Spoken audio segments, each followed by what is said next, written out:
Ladies and gentlemen, welcome to the Critics Hub.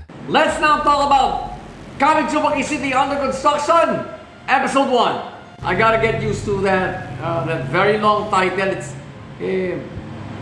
we rarely deal with long anime titles like that. But what the heck, guys? It's not part and parcel of the Critics Hub.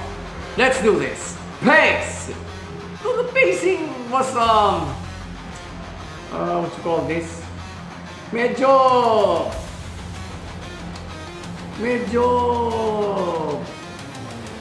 ano mo na say, bland. I don't get the seriousness of the total seriousness of the pilot. Okay? Medyo dapat ginawang light-hearted ng konti. But I don't know, guys. Maybe it's part of the storyline na dapat ganito yung gloom na mararamdaman ng viewer. Do I have complaints? Wala naman. Dahil, I don't know, guys, kasi it's probably just me. Pero I only remember one sleeper moment from this pilot kanina when I was watching it. But overall,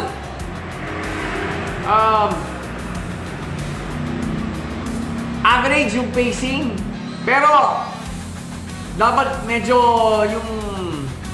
yung gloom, the gloomy feels, medyo tinone down dapat nila ng konti para medyo what you call this, para totally mag-gets ng viewer kung ano yung overall atmosphere ng anime na to. Now, for the sequence or the series of sequences we call the flow. First gear shift was when Kappa, ano kaso number 8 din, was when Kafu was able to complete her first mission, and well, at least for the anime. But what does this tell you as a gear shift? Na she feels like a vet. She looks and acts like a veteran already. A far cry from what we saw in episode 0.5. It provides us a clear indication as to how Kapu's mindset will operate in the entire anime. Yun lang observation ko rito. Pero it's good to know that the main protagonist herself can complete missions all on her own. That's all. Now, final gear shift, ano na po, was when Kafu volunteered to investigate the disruption that was going on nung sa susunod na mission nila. For me, it's a no-brainer. Bakit? Because I see this gear shift as a what you call this? As the appetizer to the main course that will probably happen in the next few episodes. If not, the next one. Dahil, I have this really good inkling that something bad or good is about to happen resulting from this sequence alone. Kasi, the main protagonist went in on her own volition. Sinamahan lang siya sinamahan lang siya rito ni Laplas, yung isa niyang kasama. It also just goes to show you, again, nagpakita ng pagka-veterana rito si Kapu. So she's willing now to get her feet wet just to solve a case or even just to complete a mission. Pero guys, will it be enough for you to totally appreciate this pilot? Nope. 1,000 beses ko na yata sinabi sa inyo, guys. It doesn't work that way. Watch the episode from start to finish. Hindi nyo maintindihan ang overall na kwento ng isang episode kung dalawang eksena lang ang papanoorin ninyo. Alright? You catch my drift, guys. And if you're a true otaku, you will watch it from start to finish. Well, you may or may not miss out on the other moments because of the gloomy feels of this pilot.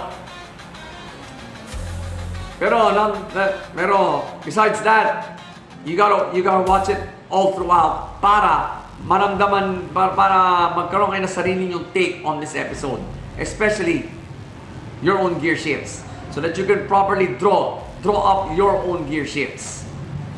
These are just my own, guys. All right, to each his own tayo. So that's all about the flow. Now, plot-wise.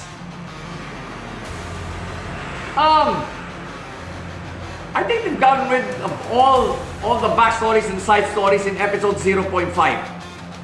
So dito sa pilot, wala kang makikitang ganon. Therefore, malinis ang plot, guys. Don't get me wrong about the sleeper moment I encountered in this pilot when I was watching it, when I was reacting to it kanina. It had a really clean plot. Comparing this one to the pilot of Minogra just siguro an hour ago, mas malinis ang pagkaka-plot ng episode na to. Mas malinis siya. So overall, guys, absolutely clean plot. Talagang pilot episode ang napanood ko rito. You can now sweep episode 0.5 under the rug. Yup, you saw the pilot of this anime.